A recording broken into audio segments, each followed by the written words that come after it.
Hello, in this video you will learn how to top up your dollar account on the Unitex exchange using a bank card.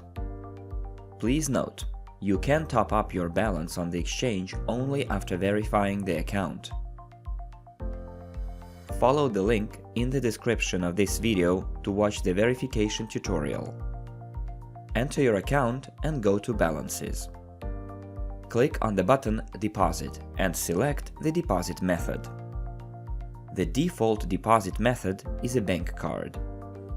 Also, you can top up your exchange account on Unitex using the payment system Global Unit Pay. Watch another video to learn how to do that. Enter the desired deposit amount. Be mindful of the fee. Now click the button Add Deposit. In the pop-up window, check the first box and click Continue. On the next page, enter your bank card details.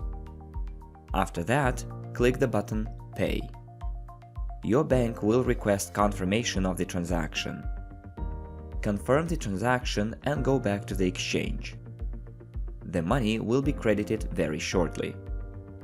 Be mindful of the limits. To learn what limits are applicable to your account, go to Balances and open the tab Fees and Limits.